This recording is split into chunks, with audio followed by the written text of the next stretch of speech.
tinitingnan po ng Ama sa tao, yung taong marunong tumulong sa mga ulila, sa mga balo, yung mga nangangailangan, yung mga tinatawag na needy, tinutulungan. Yan po ang relihiyon sa Diyos na buhay. Kaya po mahalaga na mabatid po ng bawat isa kung ano yung layunin ng Diyos sa buhay, kung bakit ka narito sa daigdig.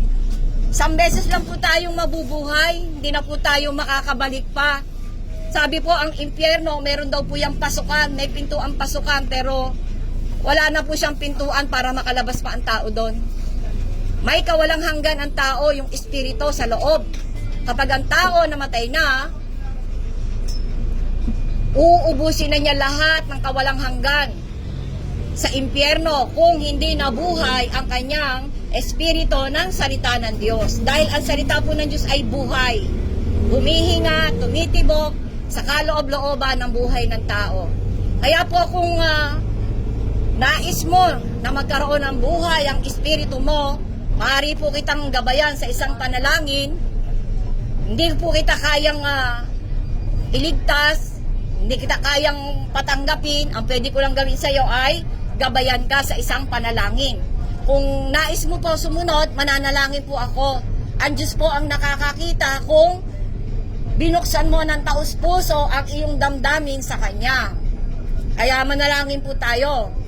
Amang banal, dakilang Diyos, sumasampalataya ako sa iyo, sumasampalataya ako sa ginawa ng iyong anak na si Kristo Jesus sa krus ng Kalbaryo upang ako ay tubusin at bayaran ang aking mga kasalanan na hindi ko kayang bayaran.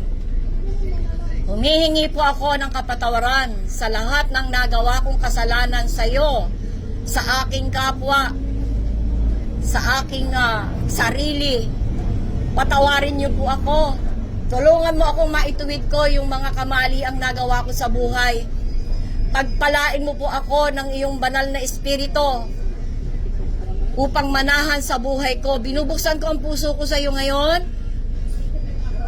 Pumasok ka, sakupin mo ako, pagyamanin, paunlarin, pagharian. Turuan mo po ako upang bilangin ang mga araw ng aking buhay. Pagkalooban mo ako ng banal na takot sa iyo upang magawa kong mapasaya ka sa buhay na ibinigay mo sa akin at magampanan ko yung layunin na itinakda mo sa buhay ko. Ama, maraming salamat. Nagtitiwala po ako na ako ay pinagpala mo na sa umagang ito. Sa ngalan po ni Kristo Jesus, sa pakikiisa ng banal na Espiritu. Amen. Ngayon naman po ako naman ang mananalangin sa inyo para ang Diyos mapagpala kayo. Diyos na buhay, sa ngalan ni Kristo Jesus, pagpalain niyo po ang mga taong nakarinig ng iyong salita. Bigyan mo ito ng buhay sa kanila. Ikaw po ang siyang nakakakita at nakakasaliksik ng puso nila. Nakita mo po kung paano nila tinanggap ang iyong salita. Yung mga nalilito, bigyan niyo po sila ng katiyakan. Pagpalain mo po sila ng iyong nagniningning at nagliliwanag na salita.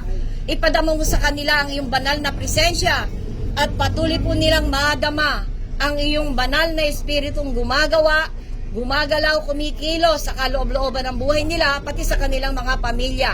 Yung mga may karamdaman, pagkalooban mo po ng kagalingan, sabi mo nga sa iyong mga hampas na tiniis sa krus ng Kalbaryo, sila ay mayroong kagalingan. Yung mga nangangailangan at may problemang pinansyal, abutin niyo po ang mga pangangailangan nilang pinansyal. Pagkat ikaw ang Diyos na anuman ang nakasara, mabubuksan mo. Buksan mo ang pagpapala sa kanila. At kung anuman ang kasamaan na mayroon, isara mo po upang hindi nila magawa ang bagay na makakasakit sa kanilang mga buhay. Yung po mga nalilito, bigyan niyo po sila ng matuwid na kaisipan. Pagkalooban niyo po ng kapayapaan ng bawat buhay. Yung mga nalulungkot, pagkalooban po ng kaaliwan. Ama, yung mga pinagpala mo naman at sumagana, pagkalooban mo sila ng nag-uumapaw na papuri at pagsamba at pasasalamat sa iyo. Tulungan mo rin po ang driver, ang konduktor sa pagbubukas nila ng pagkakataon na maipahayag ang salita mo dito sa sasakyan na ito. Pagpalain niyo po sila, bawat biyahe, ingatan niyo po sila.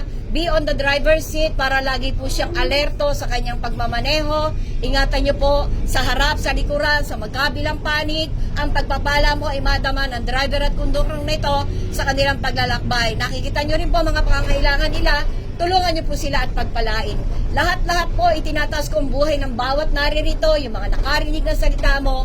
Angkinin niyo po ang kaluwalhatian, karangalan at kapurihan sa kanilang mga buhay. Sa kataas-taasang pangalan ni Kristo Jesus, sa pakikiisa ng banal na Espiritu. Amen. Pagpalain po